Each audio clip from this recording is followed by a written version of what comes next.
మనం స్టడీ చేయడానికి ప్రయత్నం చేస్తా ఉన్నాం. సువార్త అన్న అంశాన్ని స్టడీ చేసే క్రమంలో పాత నిబంధనలో నుంచి దేవుని రాజ్యం, పాప విమోచన, నీతి, దేవుని యొక్క తీర్పు, దేవుని ప్రేమ, పాపము, విగ్రహారాధన, మెస్సయ్య గురించి నేర్చుకుంటా ఉన్నాం. లాస్ట్ వీక్ ఇప్పుడు ఉన్న ప్రస్తుత కాలము, రానున్న కాలం గురించి మనం నేర్చుకున్నాం. ఇవన్నిటినీ మనం జాగ్రత్తగా అర్థం చేసుకోవాల్సిన అవసరం ఉంది. ఎందుకు అర్థం చేసుకోవాలి అంటే, రక్షణ గురించి మనం తెలుసుకోవడానికి, సువార్తని మనం కరెక్ట్గా అర్థం చేసుకోవడానికి, ప్రభు మన జీవితంలో ఏం చేస్తున్నాడు అన్న పాయింట్ని తెలుసుకోవడానికి ఈ నేరేటివ్స్ అన్నీ, అంటే ఇప్పుడు నేను చెప్పినవన్నీ, దేవుని రాజ్యం, పాప విమోచన, దేవుని యొక్క నీతి న్యాయాలు, దేవుని యొక్క ప్రేమ, పాపము, విగ్రహారాధన, మెస్సయ్య, ఇప్పుడు యుగం, రాబోయే యుగం గురించి, లేకపోతే ఇప్పుడున్న కాలం, ప్రస్తుత కాలం, రాబోయే కాలం గురించి మనం అర్థం చేసుకోవడం చాలా మంచిది. ఎందుకు అంటే, నేను లాస్ట్ టైం చెప్పినట్లు చాలామంది లోకానుసారమైన ఫిలాసఫీల్లో ఉండిపోయే వాళ్ళు ఉంటారు. లోకానుసారంగా మనకి ఆలోచనలు, మన ఆలోచించే విధానాల్లో ఉండేవాళ్ళు చాలామంది ఉంటాం. మనం రకరకాల బ్యాక్గ్రౌండ్స్ నుంచి, రకరకాల బ్రాటప్స్లో నుంచి, రకరకాల ఫ్రెండ్ సర్కిల్స్లో నుంచి పలు రకాలుగా మన మైండ్ ఇంపాక్ట్ అయ్యి జీవితం గురించి, లేకపోతే సత్యం గురించి మనకంటూ కొన్ని ఒపీనియన్స్ ఫామ్ అవుతా బ్రతుకుతూ ఉంటాం. మనకి ఫామ్ అయిన మన ఒపీనియన్స్ కావచ్చు, వీటిల్లో నుంచి దేవుని యొక్క సత్యాన్ని అర్థం చేసుకోవడానికి ప్రయత్నం చేస్తున్నప్పుడు చాలాసార్లు జరిగేది ఏంటి అంటే, మనం కొంత తెలుసుకున్న తర్వాత, కొంత విన్న తర్వాత, దాన్ని మన మైండ్లో ఏదైతే ఆల్రెడీ మనం ఒక ఒపీనియన్ని ఫామ్ చేసుకున్నామో, లేకపోతే ఒక ఆర్గ్యుమెంట్ ఉందో, ఒక ఆలోచన విధానం అయితే ఉందో, దాంట్లోకి దీన్ని మనం కలిపేసుకుని అదే ఇది కదా అని చెప్పి మనకున్న ఆలోచనలో నుంచి సత్యాన్ని మనం చూడటానికి ప్రయత్నం చేస్తాం. చూసినప్పుడు ఏమవుతుంది అంటే, కంప్లీట్ ట్రూత్ కాకుండా మిక్స్డ్ ట్రూత్ ఒక దాంట్లోకి మనం వెళ్ళి ఆగిపోతాం. అలాంటి కాన్సెప్ట్స్లో నుంచే క్రిస్టియానిటీ చాలాసార్లు వెళ్ళింది. ఇప్పుడు మనం ఇంతకుముందు లాస్ట్ వీక్ మనం స్టడీ చేసినట్లు, ప్లాటో ప్రపోజ్ చేసిన కాన్సెప్ట్ చాలా మంది, అంటే చాలా వరల్డ్ వ్యూస్, చాలా మతాలు కావచ్చు, చాలా లోకానుసారమైన మార్గాల్లో వాళ్ళు ఆలోచించే విధానం ఏంటి అంటే, ఈ భూమికి సంబంధించిందంతా పాపం, భౌతికమైందంతా పాపం, ఎక్స్క్యూజ్ మీ,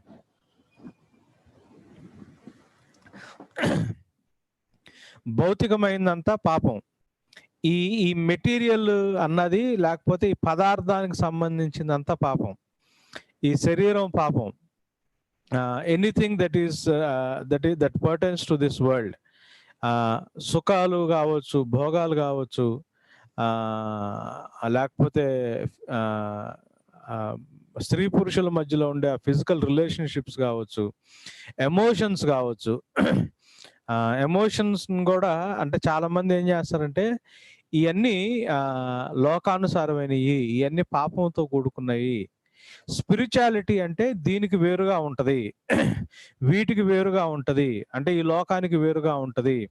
ఈ లోకానుసారమైన పదార్థాలకి, ఈ లోకానుసారమైన సుఖాలకి, ఈ లోకానుసారమైన భోగాలకి, ఈ లోకంలో ఉండే రిలేషన్షిప్స్కి, ఈ లోకంలో ఉండే ఆ ఎమోషనల్ బాండేజెస్కి, వీటికి అతీతంగా ఉండేది స్పిరిచువాలిటీ. దేవుడు వీటన్నిటికి అతీతంగా ఉంటాడు.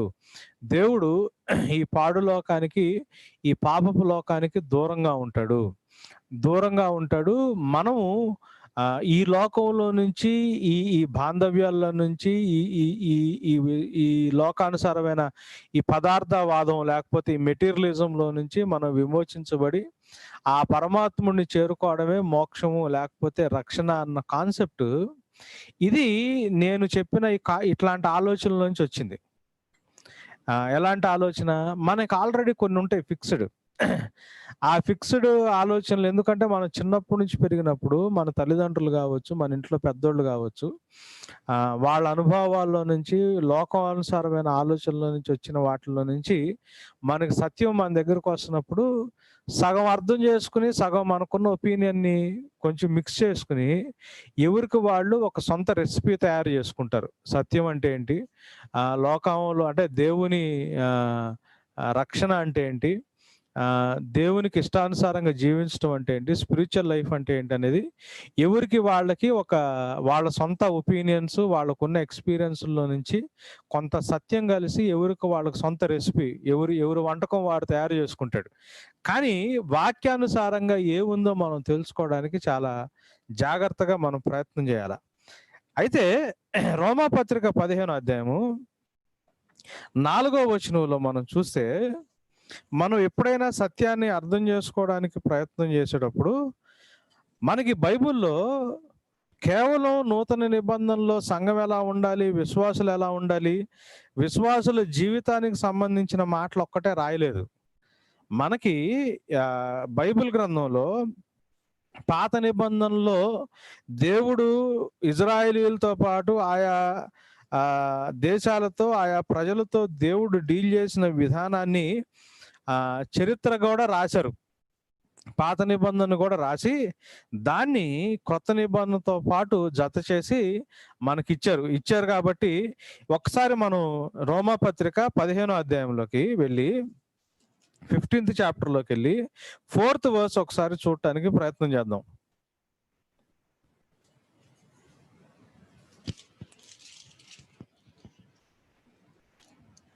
ఏలయనగా ఓర్పు వలనను లేఖనము వలనని ఆదరణ వలనను మనకు నిరీక్షణ కలుగుటకై.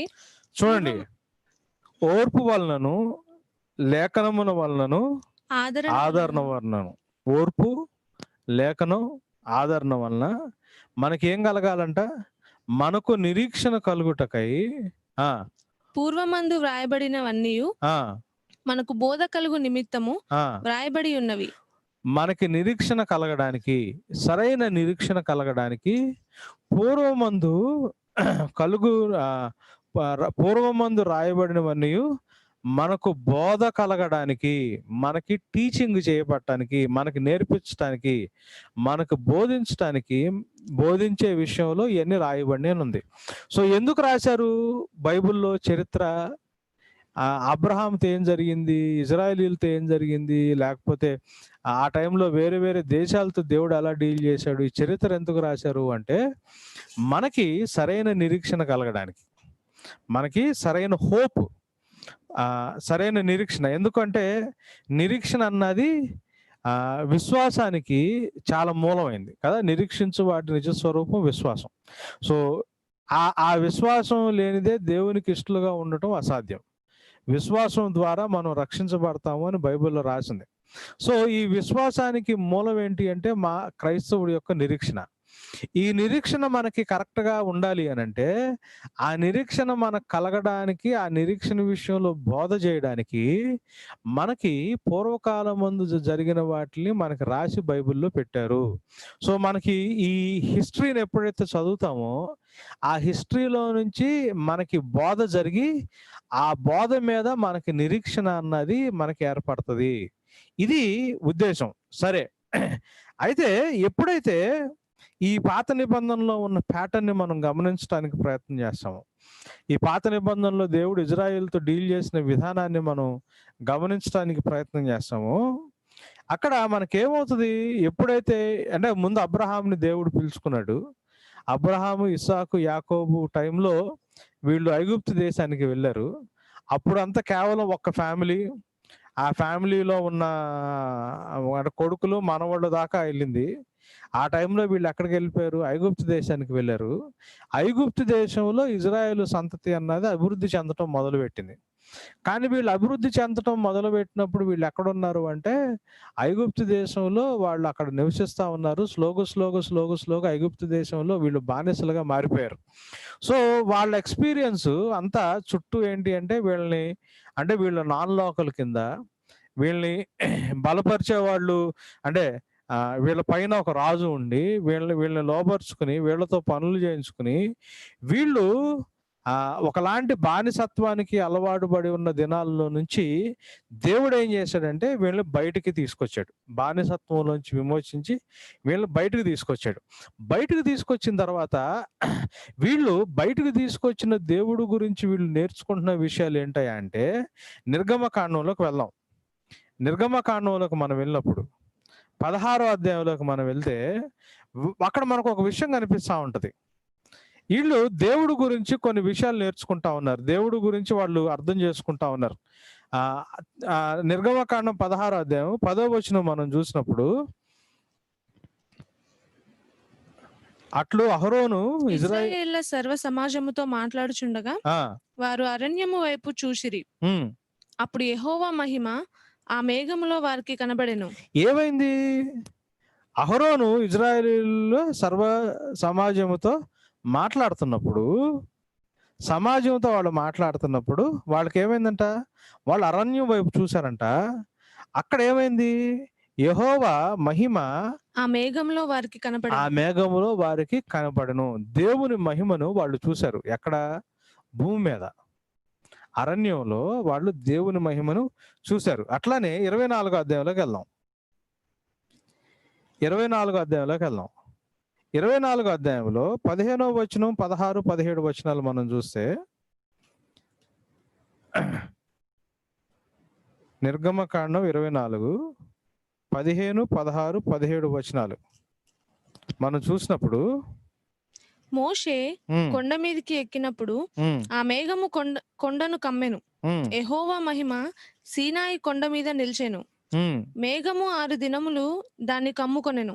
వాళ్ళు ఏం చూశారు? యెహోవా దేవుని యొక్క మహిమ సీనాయి కొండ మీద వాళ్ళు చూస్తా ఉన్నారు. సో వాళ్ళకి ఏమవుతా ఉంది? దేవుడు మనుషులతో ఇంటర్వ్యూన్ అవ్వడం, దేవుడు మనుషులతో కలుగు చేసుకోవడం, దేవుడు మనుషులకి సహాయం చేసి వాళ్ళకున్న ఆ ప్రాబ్లమాటిక్ సిచ్యువేషన్లో నుంచి వాళ్ళు బయటకు తీసుకురావడం, బానిసత్వంలో నుంచి బయటకు తీసుకురావడం, దేవుడు మహిమ ఈ భూమి మీద వాళ్ళు చూస్తా ఉన్నారు. దేవుని సన్నిధి భూమి మీద వాళ్ళు అనుభవిస్తా ఉన్నారు. దేవునితో పాటు వాళ్ళు జీవిస్తా ఉన్నారు. సో మనకి అక్కడ చాలా క్లియర్గా ఇది అర్థం చేసుకోవాలా. ఇజ్రాయేలీలకి వచ్చిన ఎక్స్పీరియన్స్ ఏంటి? వాళ్ళు దేవుడు వాళ్ళ కోసం ఇంటర్వ్యూన్ అవ్వడం, దేవుడు వాళ్ళ కోసం ఒక సేవకుడిని పంపించడం, దేవుడు వాళ్ళని ఆ బానిసత్వం నుంచి బయటకు తీసుకురావడం, దేవుని మహిమ వాళ్ళ మధ్యలో నివసించడం, దేవుని సన్నిధి వాళ్ళతో ఉండటం అన్నది వాళ్ళు ప్రాక్టికల్గా అనుభవించిన విషయాలు. సో వీళ్ళు ఏం చేశారు? వీళ్ళు వీళ్ళు ఎలాంటి పరిస్థితుల్లో ఉన్నారు అంటే, దేవుని మహిమ ఈ భూమిని నింపుతుంది, దేవుని మహిమ ఈ భూమి మీదకు వస్తుంది. దేవుడు అంటే వాళ్ళ దృష్టిలో ఈ భూమి అన్నది ఒక పాపముతో కూడుకున్నదనో, లేకపోతే ఈ భూమి అంటే పనికిరాందనో, ఈ మెటీరియల్ అంటే పనికిరాని దాని కింద వాళ్ళకి కనిపిలా. వాళ్ళకి ఇప్పుడు చూడండి, వాళ్ళకి ఏమైంది? దేవుడు వాళ్ళకి ఎట్లా ఇచ్చాడు? వాళ్ళతో ఒక మంద, దాన్ని ఏమంటారు, గుడారం కట్టించాడు. గుడారంలో ఇత్తడితో చేసిన ఆ వస్తువులు ఉన్నాయి. ఎక్కడ? ఆవరణలో. పరిశుద్ధ స్థలంలో వెండితో చేసిన వస్తువులు ఉన్నాయి. అతి పరిశుద్ధ స్థలంలో బంగారంతో చేసిన వస్తువులు ఉన్నాయి. రొట్టె ఉంది అక్కడ కదా, దీపస్తంభాలు ఉన్నాయి. వీళ్ళు చేసే అంటే ఆ టెంట్ కి వాళ్ళు వేసే కవరింగ్ ఉంది. వాళ్ళు ప్రతి పదార్థాన్ని, మెటీరియల్ దీంట్లో దేవుడు వాళ్ళతో మాట్లాడుతూ ఉన్నాడు. సో వాళ్ళకున్న అండర్స్టాండింగ్ ఏంటి? ఈ భూమికి సంబంధించింది కానీ, ఈ భూమికి సంబంధించిన పదార్థాలు కానీ, ఈ లోకానికి సంబంధించింది, ఈ ఎర్త్కి, ఈ వరల్డ్కి సంబంధించింది వాళ్ళకి బేసికల్గా ఎక్కడ కూడా వాళ్ళకి అది తప్పుగా అనిపిలా. వాళ్ళు ప్రతి దాంట్లో దేవుని మహిమను చూస్తా ఉన్నారు. సన్నిధి రొట్టెల్లో దేవుని మహిమను చూస్తా ఉన్నారు. ఆ ప్రత్యక్షపు గుడారంలో దేవుని మహిమను చూస్తా ఉన్నారు. మందిర ఆవరణంలో దేవుని మహిమను చూస్తా ఉన్నారు. సో వాళ్ళు ప్రతి ఎలిమెంట్ ఆఫ్ దిస్ వరల్డ్, అంటే ఈ లోకంలో ఉన్న ప్రతి పదార్థంలో వాళ్ళు దేవుని సన్నిధిని చూస్తా ఉన్నారు. దేవుని యొక్క నడిపింపును చూస్తా ఉన్నారు. వాళ్ళకి దేవుడు అట్లానే ఇచ్చాడు. అంటే ఇప్పుడు దేవుడు స్పిరిచువల్ గా మొత్తం కన్వర్ట్ చేసి మెటీరియల్లో నుంచి కంప్లీట్ గా స్పిరిచువల్ లోకి మారిపోయింది అన్న ఆలోచన మనం చేస్తే ఈ మెటీరియల్ ని ఇట్లన్నిటిని పాపం కింద మనం చూస్తామేమో కానీ వాళ్ళకి దేవుడు అట్లా నేర్పించలా.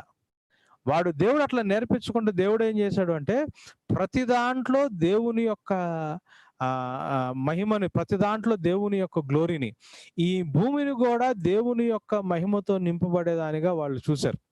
వాళ్ళు ఏ అనుభవంలోకి వెళ్ళారు అంటే, వాళ్ళు ఎట్లాంటి అనుభవంలోకి వెళ్ళారు అంటే, వాళ్ళు ఈ భూమి దేవుడిది, వాళ్ళు నేర్చుకున్నది, వాళ్ళ గ్రంథాల్లో రాయించింది ఈ భూమి దేవుడిది. ఈ భూమి మీద ఉన్న సమస్తమైన వాటిని దేవుడు చాలా ఇంట్రెస్ట్ తో, చాలా కీన్ గా, దేవుడే చాలా డెడికేటెడ్ గా వాటన్నిటిని దేవుడు తయారు చేశాడు అన్న పాయింట్.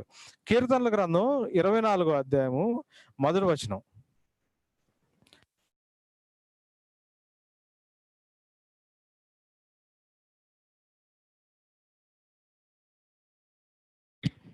కీర్తనల గ్రంథం 24వ అధ్యాయం 1వ వచనం చదువుతారు నాన్న. భూమియు దాని సంపూర్ణతయు, లోకమును దాని నివాసులను యెహోవావే.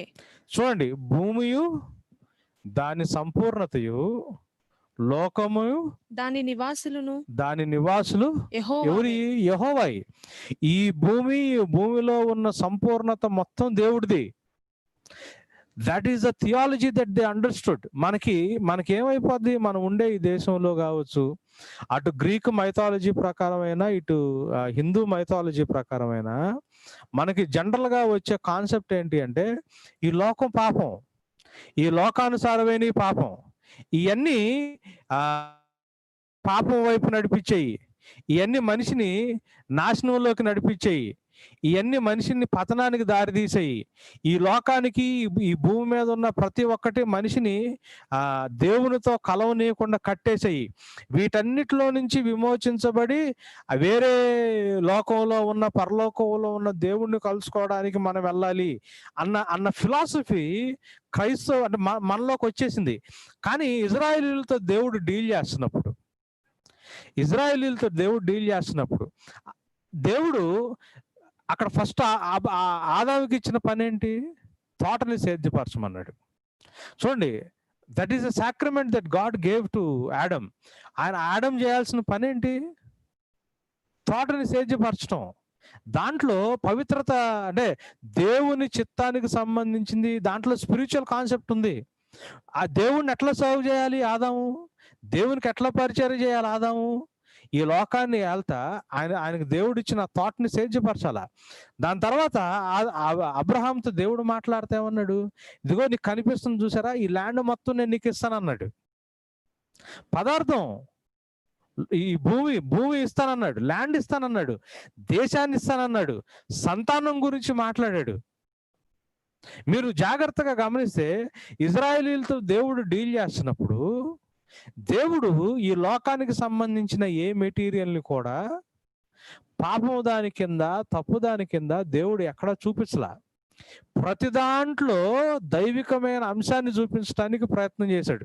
కాబట్టి వాళ్ళకి ఏమర్థమైంది? ఇంకొకసారి చదువుతానా, కీర్తనలు 24:1 వాళ్ళకి ఈ కాన్సెప్ట్ అర్థమైంది. భూమియు దాని సంపూర్ణతయు, లోకమును దాని నివాసులు యెహోవావే. ఇది వాళ్ళకి అర్థమైంది కాన్సెప్ట్. ఇది మనకి ఉండే స్పిరిచువల్ ఆస్పెక్ట్ కి ఇది దూరమైంది. వాళ్ళకి ఏమర్థమైంది? లోకము దాని సంపూర్ణత, భూమి మీద ఉండే నివాసులు అందరూ యెహోవాకు సంబంధించిన వాళ్ళే. Everything belongs to God. And when everything belongs to God, everything is holy in the sight of the Lord. ప్రతి ఒక్కటి కూడా దేవుని దృష్టిలో పరిశుద్ధమైందే. వాళ్ళకి ఇది వాళ్ళకి అర్థమైన కాన్సెప్ట్ ఇది. సో వాళ్ళు ఈ పాయింట్ని అర్థం చేసుకుంటా, ఈ పాయింట్ని అర్థం చేసుకుంటా వాళ్ళు వాళ్ళు ఎలా చూశారు తెలుసా? ఈ భూమి ఆకాశం, ఈ భూమి ఆకాశం, ఈ భూమి ఆకాశం రెండు దేవుని మహిమ చేత నింపబడినవి. ఈ భూమి ఆకాశాలు రెండు దేవునికి సంబంధించినవి. ఈ భూమి ఆకాశాలు కాంబినేషన్ ఆఫ్ థింగ్స్. వీళ్ళు రెండింటిని వేరువేరుగా చూడాల. ఈ భూలోకం పరలోకం, ఇది పాపలోకం అది పుణ్యలోకం కాన్సెప్ట్ లో చూడాల. 57వ కీర్తన 5వ అధ్యాయము 5వ వచనం 11వ వచనం 2 వచనాలు చదువుదాం. 57వ కీర్తన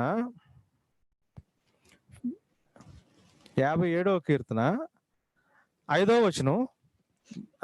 దేవా, ఆకాశము కంటే అత్యున్నతుడుగా నిన్ను కనపరుచుకొనుము, నీ ప్రభావము సర్వభూమి మీద కనబడనిమ్ము. ఏమంటున్నాడు? వీళ్ళు మీరు ఎప్పుడైనా గమనించండి, ఈ జూడో క్రిస్టియన్ వ్యూలో మీకు, లేకపోతే బిబ్లికల్ నేరేటివ్ ని మీరు జాగ్రత్తగా గమనిస్తా ఉంటే ఇక్కడ మనకి జనరల్ గా కనిపించేది ఏంటి అంటే, భూమిని ఆకాశాన్ని వీళ్ళు ఎక్కడ కూడా వేరు చేసి మాట్లాడరు. భూమి ఆకాశం అన్నది కంబైన్డ్ ఫ్యాక్టర్ గా మాట్లాడతారు. భూమి ఆకాశం రెండు వేరైన చోట, భూమి మీద వ్యర్థత కనిపిస్తుంది మనకి. ప్రసంగి గ్రంథం చదివితే ఆకాశం కింద అంటే ఆకాశంతో వేరు చేయబడిన భూమి మీద సమస్తము వ్యర్థమే అన్న పాయింట్ కనిపిస్తుంది. ఈ జూడో క్రిస్టియన్ వ్యూలో it is a combination of heaven and earth concept. అది అక్కడ ఏమంటున్నాడు 5వ వచనంలో, ఆకాశము కంటే ఉన్నతుడుగా నిన్ను కనపరుచుకొనుము, నీ ప్రభావము సర్వభూమి మీద కనబడిమంటున్నాడు. అటు ఆకాశములో ఇటు భూమి మీద దేవుని యొక్క ప్రభావము, అంటే దేవుని యొక్క ప్రభావం పరలోకంలోనే కాదు, it is both in heaven and on earth. వీళ్ళకి ఈ హెవెన్ అండ్ ఎర్త్ ని రెండింటిని ఒకే లెక్కలో, ఒకే పరిశుద్ధమైన ఎంటిటీగా, దేవుని యొక్క మహిమతో నింపబడే ఎంటిటీగా వాళ్ళకి కనిపించింది. 11వ వచనం ఏముంది దాంట్లో? దేవా, ఆకాశము కంటే అత్యున్నతుడుగా నిన్ను కనపరుచుకొనుము, నీ ప్రభావము సర్వభూమి మీద కనబడ. మళ్ళీ రాసుకుంటూ వచ్చాడు. మీరు తర్వాత అదంతా చదవండి, మీకు ఆ చాప్టర్ అర్థం అవుతుంది. మళ్ళీ అదే మాట అంటున్నాడు. ఆకాశం అంటే ఆకాశము కంటే అత్యున్నతుడిగా నిన్ను కనపరుచుకొనుము, నీ ప్రభావం సర్వభూమి మీద కనబడినిమ్మని రాస్తున్నాడు. 108వ కీర్తనలోకి వెళ్దాం. సామ్స్ 108. దేవుణ్ణి వాళ్ళకి వాళ్ళు ఈ లోకాన్ని అర్థం చేసుకున్న విధానాన్ని మనం గమనించుకోవడానికి ప్రయత్నం చేద్దాం. సామ్స్ 108 4 and 5 వర్సెస్ చూడండి, 4-5 వచనాలు చూడండి. యెహోవా, నీ కృప ఆకాశము కంటే ఎత్తైనది, నీ సత్యము మేఘములంత ఎత్తుగానున్నది. దేవా, ఆకాశము కంటే అత్యున్నతుడుగా నిన్ను కనపరుచుకొనుము, నీ ప్రభావము సర్వభూమి మీద కనబడనిమ్ము. చూసారా? మళ్ళీ అదే మాట అంటున్నారు. ఇది మనం అర్థం చేసుకోవాల్సిన కాన్సెప్ట్. వీళ్ళకి ఏమవుతుంది అంటే, వీళ్ళు అటు ఆకాశము పరలోకము ఇటు భూమి, ఈ రెండు కూడా దేవుని యొక్క ప్రభావం చేత నింపబడే దేవునికి పరిశుద్ధంగా ఉండే దేవుని సొత్తైన రెండు స్థలాలుగా, అంటే రెండు వేరువేరుగా కాదు కానీ రెండు ఒకదానితో ఒకటి అనుసంధానంగా కనిపించే ఇది. వీళ్ళు ఇటువంటి కాన్సెప్ట్ లో ఉన్నారు. అయితే ఈ కాన్సెప్ట్స్ ని అర్థం చేసుకున్న ఇజ్రాయేలీల్లో నుంచి వచ్చిన దావీదు ఏం చేస్తా ఉన్నాడు అంటే, ఆయన తర్వాత రాజు, నేను ఇంతకు ముందు చెప్పా 2 సమూయేలు గ్రంథంలో దేవుడు దావీదు వంశంలో నుంచి ఒక రాజుని ఇస్తానని చెప్పి దావీదుకి ఇచ్చిన వాగ్దానం, అక్కడ దావీదు ఏం చేస్తా ఉన్నాడు అంటే సొలొమోను దృష్టిలో పెట్టుకున్నాడు. కాకపోతే ప్రవచనాత్మకంగా క్రీస్తు ప్రభువుని గురించిన, అంటే మెస్సయ్య, ఇజ్రాయిల్ని, అది మెస్సయ్య అంటే మనం అదే అర్థం చేసుకున్నాం కదా, ఇజ్రాయిల్ని పరిపాలించడానికి అభిషేకించబడిన రాజు, ఇజ్రాయేలు దేశాన్ని పరిపాలించడానికి అభిషేకించబడిన రాజు. ఆ ఇజ్రాయేలు దేశం సరిగ్గా పరిపాలించబడినప్పుడు ఆ ఇజ్రాయేలు దేశం లోకంలో ఉన్న దేశాలన్నిటికీ, రాజ్యాలన్నిటికీ ఆశీర్వాదంగా మారుతుంది. ఇది దేవుని యొక్క కాన్సెప్ట్. సో ఆ రాజును గురించి ప్రస్తావిస్తా 72వ కీర్తనలో మాట్లాడతాడు. 72వ కీర్తనలో మాట్లాడతాడు. ఇక్కడ మాట్లాడుతున్నప్పుడు మీరు 72 కీర్తనలో 72లో మొదటి 4 వచనాలు, దేవా, రాజునకు నీ న్యాయ విధులను, రాజకుమారునికి నీ నీతిని తెలియజేయము. నీతిని బట్టి నీ ప్రజలకును, న్యాయ విధులను బట్టి శ్రమనొందిన నీ వారికిని అతడు న్యాయము తీర్చును. నీతిని బట్టి పర్వతములను, చిన్న కొండలను ప్రజలకు నెమ్మది పుట్టించును. ప్రజలలో శ్రమనొందు వారికి అతడు న్యాయము తీర్చును అని, ప్రజల్లో శ్రమనొందు వారికి అతను న్యాయం తీర్చును. బీదల పిల్లలను రక్షించి బాధపెట్టు వారిని నలుగగొట్టును. 12వ వచనంలోకి వెళ్దాం. 12 నుంచి 14. దరిద్రులు మొరపెట్టగా అతడు వారిని విడిపించును. దీనులను నిరాధారులను అతడు విడిపించును. నిరుపేదల యందును బీదల యందును అతడు కనికరించును. బీదల ప్రాణములను అతడు రక్షించును. కపట బలాత్కారముల నుండి అతడు వారి ప్రాణమును విమోచించును. వారి ప్రాణము అతని దృష్టికి ప్రియముగా ఉండును. ఇక్కడ ఈయన ఏం చేస్తున్నాడు? ఒక రాజు గురించి, ఇజ్రాయేలు దేశపు రాజు గురించి మాట్లాడుతా ఉన్నాడు. ఈ ఇజ్రాయేలు దేశపు రాజు దేవుని యొక్క ప్రతినిధిగా, ఒక మానవుడుగా, అంటే మానవుడిన ఈ రాజు, ఈయన ఒక మనిషి. కానీ ఈయన ఏం చేస్తున్నాడు? దేవుని యొక్క ప్రతినిధిగా దేవుని దగ్గర నుంచి తాను ఏది పొందుకుంటున్నాడో దాన్ని ప్రజలకి ఇచ్చే రాజుగా కదా. మనకి 72 స్టార్టింగ్ ఏముంది? దేవా, రాజునకు నీ న్యాయ విధులను, రాజకుమారునికి నీ నీతిని తెలియజేయము. నీ నీతిని నువ్వు తెలియజేస్తే నీతిని బట్టి నీ ప్రజలకు న్యాయ విధులను బట్టి శ్రమనొందిన నీ వారికి అతడు న్యాయము తీర్చును. ఇక్కడ మీరు జాగ్రత్తగా గమనించండి. దావీదు మనసులో ఒక రాజు ఉన్నాడు. దావీదు ప్రార్థన చేస్తున్న ఒక రాజు ఉన్నాడు. ఈ రాజు మనిషి సింహాసనం మీద కూర్చుని దేవుడు ఆయనకు అనుగ్రహించే కొలది, దేవుడు ఆయనకి చెప్పేదాన్ని బట్టి, దేవుడు నేర్పించేదాన్ని బట్టి ఆ రాజు భూమి మీద న్యాయాన్ని జరిగిస్తున్నాడు. న్యాయంతో భూమిని పాలిస్తున్నాడు. ఇప్పుడు మనం చదివిన మొదటి 4 వచనాలు, 12 నుంచి 14 వచనాలు మనం చూస్తే ఆయన ఏం చేస్తాడు? అంటే that king is an instrument of justice. న్యాయం, ప్రజలకి న్యాయం చేసే రాజు. మీరు చూసారు కదా, అక్కడ పదాలు ఏం కనిపిస్తా ఉన్నాయి? శ్రమనొందిన వారికి అతను న్యాయం చేస్తాడు, బీద పిల్లలని రక్షిస్తాడు, బాధ పెట్టు వారిని, నలగొట్టు వారిని, ఈ కాన్సెప్ట్లు మాట్లాడుతూ ఉంటాడు. మళ్ళీ కిందకు వస్తే ఏమన్నాడు? దరిద్రులను మొరపెట్టగా అతను వింటాడు, దీనులకు నిరాధులకు అతడు విడిపిస్తాడు, నిరుపేదలను కదా కపట బలాత్కారము నుండి అతను వారిని ప్రాణమును విమోచించాడు. సో ఇక్కడ మనకు కనిపించేది ఏంటి అంటే అంటే ప్రజలకి న్యాయం చేసే రాజు. నన్ను సంబడి ఎవరో ఇది చేస్తా ఉన్నారు, ఆన్ అవుతా ఉంది చూడు. సో వాళ్ళు మ్యూట్ చేసేయండి. రైట్. ఇక్కడ ఏం జరుగుతా ఉంది? అట్లాంటి రాజు, ఈ రాజు ఏమవుతున్నాడు? న్యాయాన్ని చేయడం ద్వారా, దేవుని దగ్గర నుంచి ఇన్స్ట్రక్షన్స్ తీసుకునే దాన్ని బట్టి పరిపాలన చేయడం ద్వారా, దేవుని దగ్గర నుంచి ఇన్స్ట్రక్షన్స్ తీసుకుని పరిపాలన చేయడం ద్వారా ఈయన ఏం చేస్తున్నాడు? 5 నుంచి 7లో ఏముంది? 5వ వచనం నుంచి 7వ వచనం. సూర్యుడు నిలిచినంత కాలము, చంద్రుడు నిలిచినంత కాలము, తరములన్నిటను జనులు నీ యందు భయభక్తులు కలిగి ఉందురు. ఆ రాజు నీతి న్యాయాలు జరిగించడం ద్వారా ఏమవుతుంది? ప్రజల్లో భయభక్తులు వస్తున్నాయి.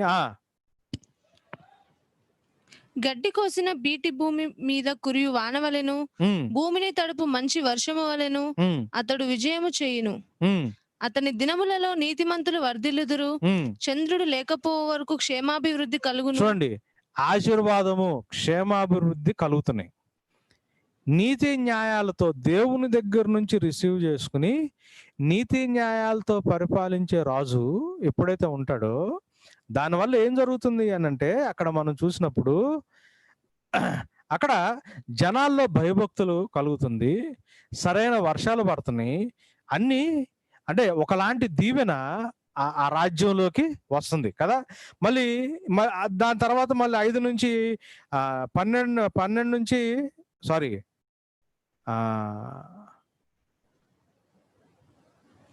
5 సారీ, మళ్ళీ ఎక్కడ చదువుతారు? 15వ వచనం చదవండి, క్షమించండి. 15వ వచనం నుంచి 17వ వచనం దాకా చదవండి. అతడు చిరంజీవి అగును, షేబ బంగారము అతనికి ఇయ్యబడును. అతని అతని క్షేమమునకై జనులు నిత్యము ప్రార్థన చేయుదురు, దినమంతయు అతని పొగడుదురు. దేశములోను పర్వత శిఖరముల మీదను సస్య సమృద్ధి కలుగును. దాని పంట లేబానోను వృక్షము వలె తాండవమాడుచుండును. ఇక్కడ మీరు గమనిస్తా ఉంటే ఏమవుతుంది, అది అన్ని మిక్స్ చేసుకుంటూ రాసొచ్చాడు. కొంతసేపు నీతి, కొంతసేపు ఆశీర్వాదం, కొంతసేపు న్యాయం జరగడం, కొంతసేపు మళ్ళీ మేలు జరగడం. ఈ కీర్తనలు మీరు జాగ్రత్త చదువుతా ఉంటే 1వ వచనం నుంచి 4వ వచనం దాకా, 12వ వచనం నుంచి 14వ వచనం దాకా ఆ నియమించబడిన రాజు ఏ రకంగా దేవుని దగ్గర నుంచి ఇన్స్ట్రక్షన్ తీసుకుని దేశాన్ని పరిపాలిస్తాడో న్యాయంతో మనం చూసి 5వ వచనం నుంచి 7వ వచనం దాకా, 15వ వచనం నుంచి 17వ వచనం దాకా మనం చూసినప్పుడు అలా పరిపాలిస్తున్న రాజును బట్టి ప్రజల్లో ఎట్లా దేవుని పట్ల భయభక్తులు కలిగి ప్రజలందరూ ఆశీర్వదించబడి, ప్రజలు అంటే పంటలు బాగా పండి సమృద్ధి బాగా వచ్చి ఈ లోకానికి అంటే ఆ దేశానికి ఎట్లయితే ఆశీర్వాదం వస్తుందో అట్లాంటి రాజు గురించి దావీదు మహారాజు అక్కడ ఏం చేస్తా ఉన్నాడంటే ప్రార్థన చేస్తా. 18 నుంచి 20 వచనాలు చూద్దాం. 18 నుంచి 20 వచనాలు. దేవుడైన యెహోవా ఇశ్రాయేలు యొక్క దేవుడు స్తుతింపబడును గాక. ఆయన మాత్రమే ఆశ్చర్య కార్యములు చేయువాడు. ఆయన మహిమగల నామము నిత్యము స్తుతింపబడును గాక. సర్వ భూమియు ఆయన మహిమతో నిండియుండును గాక. ఆమేన్, ఆమేన్. యెషయి కుమారుడు దావీదు ప్రార్థనలు ముగిసెను అని అక్కడ మనకు కనిపిస్తా ఉంది. సో ఇక్కడ ఏమవుతుంది, దేవుడైన యెహోవా ఇశ్రాయేలు యొక్క దేవుడని స్తుతింపబడును గాక అంటే దేవుడు స్తుతింపబడాలా, ఆయన ఆశ్చర్య కార్యాలు చేయాలా, ఆయన మహిమ గల నామము నిత్యము స్తుతించబడుగాక, సర్వభూమి ఆయన మహిమతో నిండియుండును గాక. ఈ పాయింట్స్ అన్ని ఎప్పుడు జరుగుతాయి, ఎలా జరుగుతాయి? ఇక్కడ మీకు ఇది ఆలోచించండి. 18వ వచనం నుంచి 19వ వచనం దాకా మనం చూసినప్పుడు యెహోవా అంటే ఇశ్రాయేలు యొక్క దేవుడు స్తుతింపబడి, మీరు ఇక్కడ ఏ దేవుడు అన్నాడు? ఇశ్రాయేలీల దేవుడు స్తుతింపబడి ఆయన ఆశ్చర్య కార్యాలు జరిగించినప్పుడు ఆయన మహిమగల నామం నిత్యము స్తుతింపబడి ఈ లోకమంతా ఆయన మహిమతో నింపబడాలంటే ఏం జరగాల? ఇజ్రాయిల్ని పరిపాలించటానికి ఒక రాజు, దేవుని చేత నియమించబడిన ఒక రాజు రావాలా. ఆ రాజు దేవుని యొక్క ఇన్స్ట్రక్షన్స్ తీసుకుంటా ప్రజల్ని నీతి న్యాయాలతో పరిపాలించాలా. ఆయన నీతి న్యాయాలతో పరిపాలిస్తున్నప్పుడు రాజ్యంలో ఎటువంటి భేదభావాలు లేకుండా పేదలకి కూడా అంటే దిక్కులేని వారికి కూడా అన్యాయం జరిగిన వాళ్ళకి కూడా న్యాయం జరుగుతా అందరికీ సమాన న్యాయం జరిగి న్యాయంతో కూడిన పరిపాలన జరగాల. అప్పుడు ప్రజల్లో ఏమవుతుంది, దేవుని పట్ల భయభక్తులు రావడమే కాదు, ఆ దేశం దీవించబడి ఆ దేశంలో సర్వం సమృద్ధిలోకి వస్తుంది. ఎప్పుడైతే ఇటువంటి పరిస్థితులు వస్తా ఉంటాయో, ఎప్పుడైతే ఇటువంటి క్రియలు దేవుడు చేస్తా ఉంటాడో, అలాంటి క్రియలు చేస్తున్నప్పుడు ఆ ఇజ్రాయేలు దేవుడైన యెహోవా స్తుతింపబడతాడు. ఆయన నామ మహిమ నిరంతరము స్తుతించబడుతుంది. ఆయన మహిమ భూమి అన్నంతటా నింపబడుతుంది. ఇది వాళ్ళు అర్థం చేసుకున్న కాన్సెప్ట్. మనం ఇది ఇది ఇది చాలా క్రూషియల్ థింగ్ అండి. దేవుడి నామం మహిమపరచబడి, దేవుడి నామం స్తుతించబడి, భూలోకం మొత్తం దేవుని మహిమ చేత నింపబడాలి, ప్రతి ఒక్కళ్ళు ఆశీర్వదించబడాలి అన్నది ఎప్పుడు జరుగుద్ది అనంటే దేవుని అంటే మనుషులు అంటే దేవుడు నియమించబడిన రాజు ఇజ్రాయెల్ని పరిపాలిస్తా ఆ రాజుకి దేవుడు ఏదైతే చెప్తున్నాడో ఆ చెప్పిన దాన్ని బట్టి ఆ రాజు పరిపాలిస్తా ఉన్నప్పుడు పేదలకి సైతం, అనాథలకి సైతం, బలత్కరించబడిన వారికి సైతం ఎప్పుడైతే న్యాయం జరుగుతుందో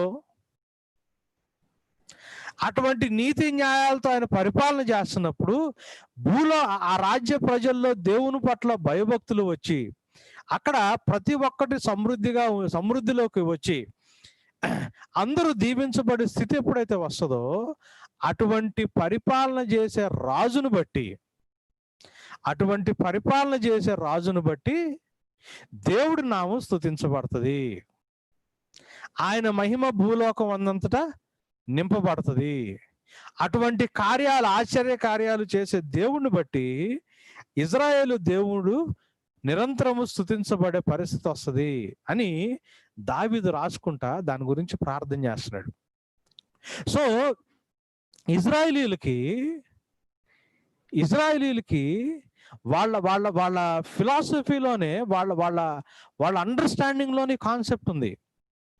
ఈ భూమికి సంబంధించిన ప్రతి పదార్థం దేవుంది. So every element of this world, ప్రతి ఒక్కటి పరిశుద్ధమైంది. అదొక కాన్సెప్ట్. అయితే దేవుని చేత నియమించబడిన రాజు, ఇజ్రాయేలీ రాజు అంటే ఎవరు? మెస్సయ్య. ఆ మెస్సయ్య వచ్చి రాజ్య పరిపాలన మొదలుపెట్టి దేవుని దగ్గర నుంచి డైరెక్ట్గా ఏ మాట అయితే వింటాడో దాని ప్రకారమే చేసినప్పుడు మీరు ఈ క్యారెక్టర్స్ అన్ని యేసు ప్రభులో కనిపిస్తే, యేసు ఏమన్నాడు? నేను తండ్రి వలన ఏదైతే వింటానో అదే చేస్తాను, అదే తప్పితే నేను వేరేదేవి చేయను. తండ్రి నాకు ఏ రకమైన ఎటువంటి తీర్పు తీర్చమని ఇస్తాడో నేను దాన్ని బట్టే తీర్పు తీరుస్తాను, నా సొంతగా నేనేమి చేయను. జీసస్ ఏం చేస్తా ఉన్నాడంటే లోకంలో ఉన్నప్పుడు ప్రతి క్లూ ఇస్తున్నాడు. అరే బాబు, దావీదు చేసిన ప్రార్థనలో ఉన్న రాజు నేనే, ఆ మెస్సయాని నేనే. ఎప్పుడైతే అటువంటి రాజు ఈ లోకానికి వస్తాడో, అటువంటి రాజు ఈ లోకాన్ని పరిపాలించడం మొదలు పెడతాడో, అటువంటి రాజు ఈ లోకంలో నీతి న్యాయాలతో పరిపాలన చేస్తుంటాడు. దిక్కులేని వారికి, దీనులకి, అణగారిపోయిన వారికి, అంటే హింస పొందుతున్న వారికి, బలత్కరించబడిన వారికి న్యాయం ఆయన ఎప్పుడైతే చేస్తుంటాడో, భూమి అంతటా ఆయన పట్ల భయభక్తులు పెరిగి అందరూ సమృద్ధిలోకి వచ్చి అందరూ దీవించబడే స్థితి ఎప్పుడైతే వచ్చుదో ఆయన నామం ఏమవుతుందంట? మహిమపరచబడుతుందంట. భూమి అందంతటా ఆయన మహిమ నిండుతుందంట.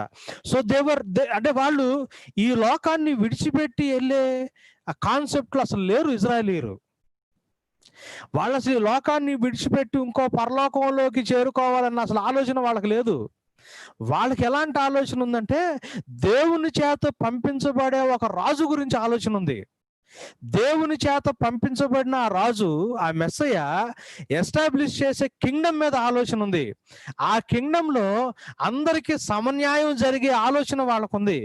అందరికీ దీవెనకరంగా ఉండే పరిపాలన గురించి ఆలోచన వారికి ఉంది. అందరికి దేవుని పట్ల భయభక్తులు కలిగే ఆలోచన వాళ్ళకుంది. అటువంటి రాజు గురించి, అటువంటి రాజ్యం గురించి, అటువంటి పరిపాలన గురించి వాళ్ళు ఎదురు చూస్తా ఈ భూమి దేవుని మహిమతో నింపబడటం గురించి వాళ్ళు ఎదురు చూస్తున్నారు. ఈ భూమిలో దేవుని యొక్క నామం పరచబడటం గురించి వాళ్ళు ఎదురు చూస్తున్నారు. They were looking forward for those things. ఎక్కడ కూడా భూమిని విడిచిపెట్టి, అంటే ఇప్పుడు క్రైస్తవుల కాన్సెప్ట్ ఏంటి? విశ్వాస కాన్సెప్ట్ ఏంటి? భక్తి జీవితం అంటే ఏంటి తెలుసా? మన పాపాలు ఒప్పుకున్న వాళ్ళ యేసు ప్రభుని రక్షకుడిగా అంగీకరించాలా, రక్షకుడిని అంగీకరించి మళ్ళీ ఇంకొకసారి పాపం చేయకుండా బెగబట్టుకుని జీవించాలా బతికినన్ని కాలం. ఏది చూడకుండా, ఏది వినకుండా, అనవసరమైన మాట్లాడకుండా, మన ఆత్మీయ జీవితాన్ని మనం కాపాడుకుంటా బెగబట్టుకుని బ్రతకటం. ఇక బెగబట్టుకుని బ్రతకడానికి పరిశుద్ధాత్మ దేవుడు సహాయం. అది చూడకుండా సహాయం చేయి, ఇది వినకుండా సహాయం చేయి, అట్లాంటివి మాట్లాడకుండా సహాయం చేయి. ఇక బిగబట్టుకుని బతికి ఎక్కడన్నా పాపం చేస్తుంటే దేవుడి దగ్గర క్షమాపణ అడిగి ఇక ఆ భయంతో బిగబట్టుకుని బతికేస్తా. కష్టం వచ్చినప్పుడల్లా దేవుడి మీద ఆనుకుని దేవుడి దగ్గర సహాయం తీసుకుంటా. మన టైం వచ్చేదాకా మనం అటు బతికేస్తే, మనం చచ్చిపోతే మన ఆత్మ రక్షించబడుతుంది. ఈ కష్టాల్లోంచి, భూలోకంలోంచి విడిపించబడి దేవుడి దగ్గరికి వెళ్ళిపోతాం. ఇది మనకున్న ఫిలాసఫీ. దేవుడు తొందరగా పిలుచుకుంటే బాగుండు, ఇదంతా చూడలేకపోతున్నాను, ఈ కష్టాన్ని నేను భరించలేకపోతున్నాను, ఆయన తొందరగా వచ్చి తీసుకుని వెళ్ళిపోతే బాగుండు. మనకున్న మాటలే ఇవి. మనకి ఇప్పుడు కీర్తనలు 72లో ఉన్న వరల్డ్ వ్యూ మనకు కనిపించదు. మనకి ఇట్లాంటి కాన్సెప్ట్ మనం డెవలప్ చేసుకోవాలా. అన్ఫార్చునేట్గా ప్రభువుని అంగీకరించిన తర్వాత బిగబొట్టుకుని, ఎటువంటి పాపం చేయకుండా బిగబొట్టుకుని పరిశుద్ధ జీవించి మన టైం అయిపోగానే వెళ్ళిపోవడం. మన ఆత్మ రక్షించబడుతుంది. మనం ఈ లోకాన్ని విడిచిపెట్టి ఎస్కేప్ అయిపోయి వెళ్ళిపోతాం. ఇక ఒక్కసారి ఈ దీంట్లోంచి మనం వెళ్ళిపోతే, ఇక అక్కడికి వెళ్ళిపోతే ఇక బిందాసుగా దేవుడి దగ్గర ఆరాముగా, ఎటువంటి చింత లేకుండా, ఆకలి బాధలు లేకుండా, కష్ట సుఖాలు లేకుండా దేవుడి దగ్గర బతికేయచ్చు. ఇది ఇప్పుడు అసలు మనకున్న స్పిరిచువల్ వ్యూ. కానీ వీళ్ళకున్న వ్యూ చూడండి. They were looking forward for a king, for a Messiah. భూమి మీద దేవుని మహిమ కదా. యేసు ప్రభు మనకి నేర్పించిన ప్రార్థన కూడా అదే. మనం అసలు ఈ సిరీస్ స్టార్ట్ చేసేటప్పుడు అక్కడ మొదలు పెట్టాం కదా. మత్తయి సువార్త 6వ అధ్యాయంలో 9-10 వచనాలు ఏమన్నాడు? పరలోకమందున్న మా తండ్రి, నీ నామం పరిశుద్ధపరచబడును గాక. ఇందా మనం చదువుకున్నది ఇదే కదా కీర్తనలో. ఆయన నామం ఆకాశ మహాకాశాలు, ఆయన నామం ఇవ్వాలా, మహిమ పొందాల కదా. నీ రాజ్యము వచ్చును గాక. ఎక్కడికి? భూమి మీదకి. నీ చిత్తము పరలోకమందు నెరవేర్చబడినట్లు భూమి అందంతటా నెరవేర్చబడాలా.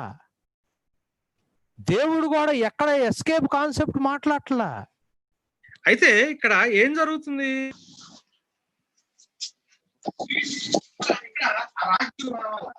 ఆ రాజ్యం కోసం ఎదురు చూస్తున్నారు. ఇది మనం అర్థం చేసుకోవాల్సిన విషయం. ఈ పాయింట్ అర్థం చేసుకోవాలి. దేవుడు కూడా ఏమి నేర్పిస్తా ఉన్నాడు?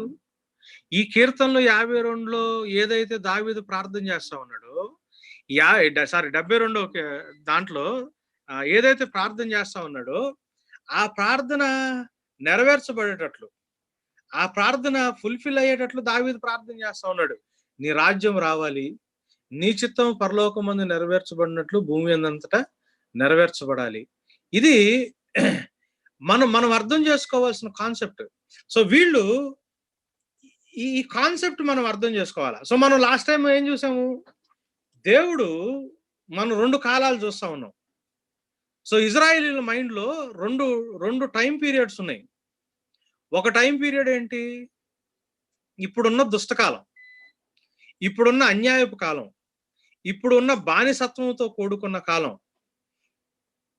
ఈ బానిసత్వంలో, అన్యాయంలో కూడుకున్న ఈ కాలంలో నుంచి దేవుడు వాళ్ళని విడిపించి, వాళ్ళని అన్ని పర్ఫెక్ట్ గా ఉండే ఒక మంచి టైంలోకి వాళ్ళని తీసుకెళ్లాలన్నది అక్కడ ఎదురు చూస్తున్న టైము ఇజ్రాయేలీలు. ఇది ఎట్లా జరుగుతుంది అని అంటే, ఈ చెడిపోయిన కాలంలో నుంచి ఆ కాలం రావాలి అంటే దీన్ని పెరాజువా అనే మాట వాడతారు. Theological terminology. అంటే అర్థం ఏంటి అంటే, ఆ రాజు అని ఆయన ఈ టైంలోకి, అంటే మానవ చరిత్రలోకి ఏ రాజునైతే దేవుడు నియమించాడో ఆ రాజు రావాలా. ఆ రాజు ఎప్పుడైతే ప్రత్యక్షం అవుతాడు, ఇప్పుడున్న కాలం, ఈ పాపకాలం, ఈ మనుషులు కష్టాలతో కూడుకున్న కాలం, బానిసత్వంలో కూడుకున్న కాలం, అన్యాయంతో ఉన్న కాలం, ఇటువంటి కాలాలన్నీ మనం గమనిస్తా ఉన్నప్పుడు ఈ కాలాలు, ఈ పరిస్థితుల్లో నుంచి మంచి టైం రావాలి అంటే, వీటిలో నుంచి మనం ఈ చెడిపోయిన కాలం నుంచి మనం మారి మంచి కాలం రావాలి అంటే ఏం జరగాలి అని అంటే, ఆ రాజు ఎంటర్ అవ్వాలా, ఆ రాజు రావాలా, ఆ కమింగ్. సో ఆ రాజు వచ్చే టైం కోసం వాళ్ళు ఎదురు చూస్తున్నారు. సో వాళ్ళకి మానవ చరిత్రలోకి వచ్చే రాజు, మానవ చరిత్రలోకి వచ్చే రాజు చాలా ఇంపార్టెంట్. వాళ్ళకి మానవ చరిత్రలోకి దేవుని చేత నడిపించబడి వచ్చే రాజు చాలా ఇంపార్టెంట్ వాళ్ళకి. ఆ రాజు ఎప్పుడైతే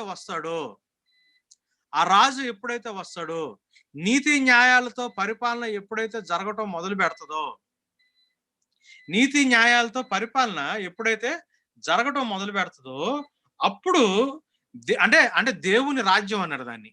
ఆ దేవుని రాజ్యం ఎప్పుడైతే వస్తుందో, అప్పుడు దేవుని నామం ఈ భూమి మీద మహిమపరచబడుతుంది. ఇది వాళ్ళు ఎదురు చూస్తున్నది. సో అక్కడ ఏం జరుగుతా ఉంది? ఈ పాయింట్ మీద బేస్ చేసుకుని యెషయా భక్తుడు ఏం చేస్తా ఉన్నాడు అని అంటే, అక్కడ యెషయా గ్రంథం 40వ అధ్యాయము మొదటి 5 వచనాలు మనం చదివితే అక్కడ ఒక మాట చెప్తా ఉన్నాడు. ఈ పాయింట్ గురించే మాట్లాడుతున్నాడు అక్కడ యెషయా భక్తుడు.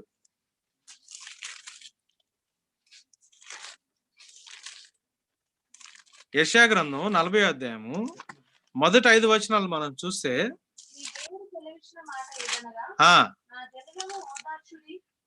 నా దేవుడిచ్చిన మాట, నా జనులను ఓదార్చుడి ఓదార్చుడి,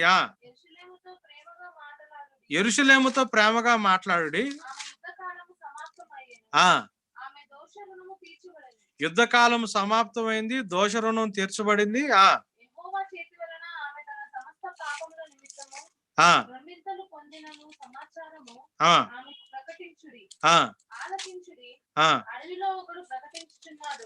దీని గురించి ప్రవచనం చేస్తా ఉన్నాడు. అడవిలో ఒకడు ప్రవచిస్తా ఉన్నాడు. ఎట్లనగా చూడండి, అరణ్యములో యెహోవాకి మార్గము సిద్ధపరచుడి, ఎడారిలో మా దేవుని రాజ్యము సరళము చేయుడి, ప్రతి లోయను ఎత్తు చేయవలను,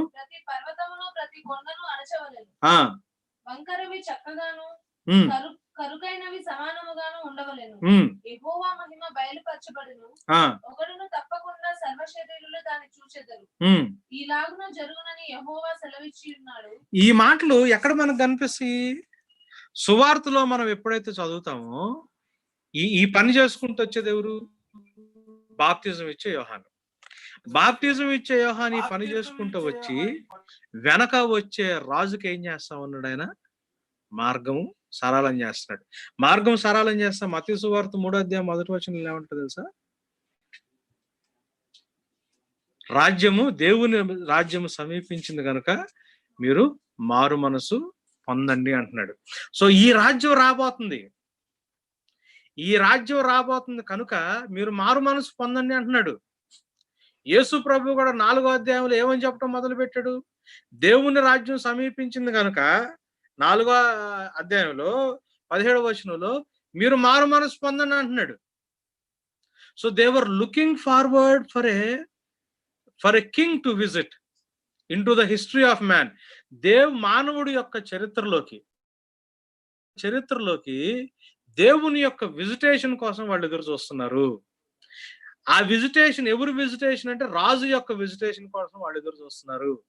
ఆ రాజు ఎప్పుడైతే వస్తాడో, ఆయన రాజ్యాన్ని ఎప్పుడైతే స్థాపిస్తాడో, ఆ రాజ్యంలో నీతి న్యాయాలతో ఎప్పుడైతే పరిపాలన చేస్తాడో, అందరికి సమన్యాయం ఎప్పుడైతే జరుగుతూ ఉంటుందో అప్పుడు దేవుని నామం మహిమపరచబడుతుంది, అప్పుడు కాలం మారుతుంది. అటువంటి మారే కాలం గురించి, అటువంటి మారే ఆ లోకం గురించి, టైం గురించి వాళ్ళు ఎదురు చూస్తున్నారు. So this is what they were actually expecting. ఇప్పుడు గలతీ పత్రికలోకి వెళ్దాం. గలతీ పత్రికలోకి వెళ్ళి 1వ వచనం నుంచి 4వ వచనం దాకా చదువుదాం. మొదటి అధ్యాయం గలతీ 1:1-4.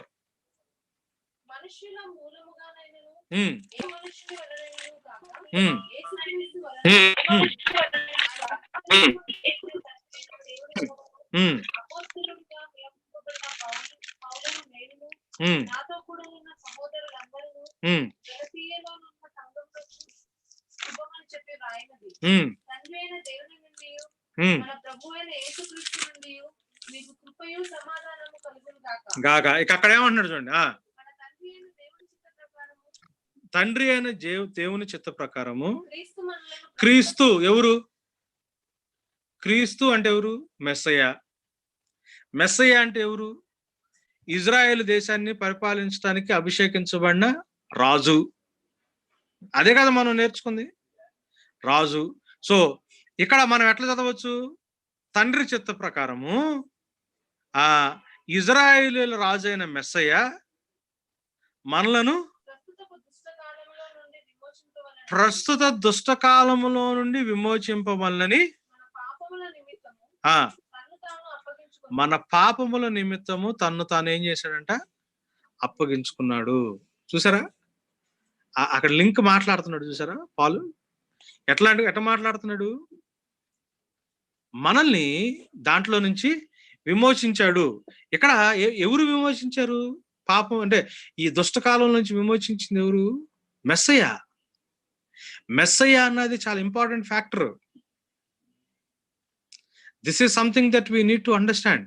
ఈ కమింగ్ కింగ్, ఆయన రాజ్యం ఎప్పుడైతే ఎస్టాబ్లిష్ చేయబడుతుందో ఆ రాజ్యం ద్వారా ఆయన మనల్ని విమోచిస్తున్నాడు. సో మనకి సాల్వేషన్ అన్న కాన్సెప్ట్ ను కూడా జాగ్రత్తగా అర్థం చేసుకోవాలి. ఎఫెసీ పత్రిక 2వ అధ్యాయము, ఎఫెసీ పత్రిక 2వ అధ్యాయము